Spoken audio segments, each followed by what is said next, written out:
दोस्तों, ये सेशन शुरू करें उसके पहले कुछ सवाल है मेरे मन में जो चल रहा है। क्या वजह है कि पाकिस्तान की आर्मी आज अपने ही बॉर्डर पर बार बार अटैक फेस कर रही है? क्यों अफगानिस्तान के तालिबान और टीटीपी आज पाकिस्तान के खिलाफ खड़े हो गए हैं? जाफर एक्सप्रेस जैसे स्ट्रेटेजिक ट्रेन पर बार बार हमले का मतलब क्या है? क्या पाकिस्तान की खुद की इंटरनल सिक्योरिटी सिस्टम सच में पूरी तरह कोलैप्स हो चुकी है? और सबसे बड़ा सवाल, क्या पाकिस्तान ने जो आतंकवाद का इकोसिस्टम खड़ा किया था वही आज उसी के खिलाफ खड़ा हो गया है? क्या सांप को दूध पिलाने का नतीजा पाकिस्तान को दिख रहा है? दोस्तों, इन सभी सवालों का जवाब आज के इस एपिसोड में मैं आपको डिटेल में बताऊंगा। वंदे मातरम दोस्तों, मैं हूं विकास पाल और मैवरिक जियोपॉलिटिक्स के आज के सेशन में आप सबका बहुत बहुत बहुत स्वागत करता हूं।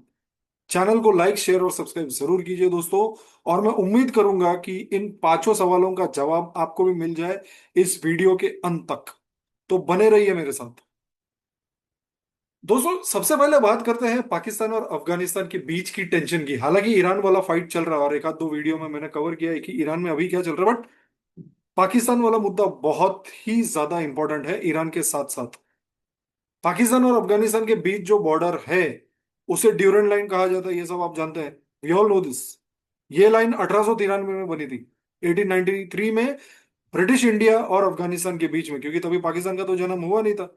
ये बच्चा तो 1947 में पैदा हुआ है। ये लकीर खींची गई थी ब्रिटिश इंडिया और अफगानिस्तान के बीच में 1893 में। लेकिन प्रॉब्लम यह है कि अफगानिस्तान ने कभी इस बॉर्डर को ऑफिशियली कभी एक्सेप्ट ही नहीं किया। और इसी बॉर्डर के अक्रॉस यानी दूसरी तरफ पश्तून या पश्तो लोग रहते हैं, यानी एक ही ट्राइब के दो लोग दोनों तरफ। इसका मतलब क्या हुआ? बॉर्डर पॉलिटिकली तो एग्जिस्ट करता है लेकिन ग्राउंड रियलिटी में ट्राइबल लॉयल्टी बॉर्डर से ज्यादा बड़ी होती है। अपने कबीले के लिए जो वफादारी है वो बॉर्डर से ज्यादा बड़ी है। दे डोंट इवन रिकॉग्नाइज कि पाकिस्तान के बीच में हमारा बॉर्डर है। अब यहीं पर प्रॉब्लम शुरू होती है दोस्तों। पाकिस्तान ने पिछले 40 सालों में अफगानिस्तान में आतंकियों को सपोर्ट किया, मिलिटेंट्स को असला गोला बारूद प्रोवाइड किया। अफगान तालिबान, हक्कानी नेटवर्क और कई सारे मिलिटेंट ग्रुप्स। पाकिस्तान का कैलकुलेशन सिंपल था, अफगानिस्तान में फ्रेंडली गवर्नमेंट होगी तो भारत का इन्फ्लुएंस इसमें कम होगा। लेकिन जियोपॉलिटिक्स में दोस्तों एक एक बहुत ही गोल्डन रूल है, और वो ये है कि जो मिलिटेंट आप क्रिएट करते हो वो कभी ना कभी आप ही के खिलाफ खड़े हो जाएगी। सांप को दूध पिलाने वाली बात मेरी याद आ रही है जो मैंने प्रश्न में पूछा था। This is exactly what it is. और आज पाकिस्तान एग्जैक्टली वही फेस कर रहा है। अफगानिस्तान में तालिबान पावर में आ चुकी है, लेकिन पाकिस्तान के लिए सबसे बड़ा चैलेंज है टीटीपी, तहरीक तालिबान पाकिस्तान। टीटीपी एसेंशियली पाकिस्तानी तालिबान है दोस्तों। और आज टीटीपी पाकिस्तान के खिलाफ फुल स्केल इंसर्जेंसी ऑपरेट कर रही है, चला रही है। पाक आर्मी के बॉर्डर पोस्ट पर अटैक हो रहे हैं, चेक पोस्ट कैप्चर की जा रही है, कॉन्वॉयज पर एम्बुश हो जाता है। और सबसे इंटरेस्टिंग बात, अफगानिस्तान के टेरिटरी से पाकिस्तान के अंदर ड्रोन अटैक और क्रॉस बॉर्डर रेड की रिपोर्ट्स भी आ रही है। तो मतलब पूरा टूट रहा है पाकिस्तान, पूरा, पूरा का पूरा। वो भारत को तोड़ने की बात कर रहा था, ये नामाकुल देश पाकिस्तान, ये खुद टूट रहा है आज। पाकिस्तान जिस मिलिटेंट इकोसिस्टम को दशकों तक सपोर्ट करता रहा, अफगानिस्तान में रूस के खिलाफ और कश्मीर में भारत के खिलाफ, आज वही इकोसिस्टम पाकिस्तान के अगेंस्ट ऑपरेट कर रहा है। पाकिस्तान की, sorry to use this word, लगा रहा है बुरी तरीके से। अब अगर पाकिस्तान की इंटरनल सिक्योरिटी सिचुएशन को देखें तो मल्टीपल फ्रंट्स पर क्राइसिस चल रहा है। सबसे पहला फ्रंट है बलोचिस्तान। बलोचिस्तान पाकिस्तान का सबसे बड़ा प्रोविंस है रीजन के हिसाब से। 44% ऑफ लैंड इज बलोचिस्तान इन पाकिस्तान। लेकिन डेवलपमेंट है सबसे कम, सिर्फ 6% पॉपुलेशन है वहां पर, और डेवलपमेंट भी सबसे कम है। और इसी वजह से वहां एक स्ट्रॉन्ग इंसर्जेंसी मूवमेंट चल रहा है। मेन ग्रुप्स कौन है बलूचिस्तान में? BLA, Baloch liberation group, BRAS, Baloch Raji Aajoi संघर। इनका डिमांड क्या है? या तो ऑटोनॉमी या तो फुल इंडिपेंडेंस। इनकी दो ही चीजें हैं। बलोच मिलिटेंट्स का आर्ग्यूमेंट है कि बलूचिस्तान के natural resources, gas, mineral, port, इन सब का एक्सप्लोटेशन होता रहा है आज तक। पाकिस्तान आर्मी सबको इस्तेमाल करती है और इनको शून्य देती है, शून्य, जीरो। इसका बेनिफिट बलूचिस्तान को जीरो मिलता है। इसी वजह से चाइनीज प्रोजेक्ट्स और सीपेक के प्रोजेक्ट्स पर भी अटैक होते हैं। ये हो गई बलूचिस्तान की स्टोरी। अब आते हैं सिंध पर। सिंध में भी एक सेपरेटिस्ट नैरेटिव डेवलप हो रहा है। कुछ ग्रुप्स सिंधु देश की डिमांड कर रहे हैं ओपनली। सिंधु देश लिबरेशन आर्मी जैसे मिलिटेंट आउटफिट्स भी इमर्ज होके निकले हैं। अब एक और फ्रंट, पश्तून रेजिस्टेंस। केपी में, केपी और ट्राइबल बेल्ट, केपी यानी खैबर पख्तूनख्वा, और ट्राइबल बेल्ट में पश्तून ग्रुप्स पाकिस्तान आर्मी से नाराज है। वहां ह्यूमन राइट वायलेशन और मिलिट्री ऑपरेशन का एक्यूजेशन लगते रहा है पाकिस्तान की आर्मी के ऊपर। चौथा टेंशन है इनके सेक्टेरियन वायलेंस। गिलगिट बाल्टिस्तान यानी जीबी और नॉर्दर्न एरियाज में शिया सुन्नी टेंशन देखने को मिलता ही रहता है। यानी अगर आप ओवरऑल पूरा पिक्चर देखें, पाकिस्तान एक ही वक्त पर multiple internal fault lines face कर रहा है। और ये भारत को 1000 कट्स देने चला था। We will bleed India with 1000 cuts. 2000 cuts तो तुम्हारे हैं बे, पाकिस्तानियों। झेलो पहले, इसको इसको संभालो पहले। कश्मीर पर बाद में नजर डालो।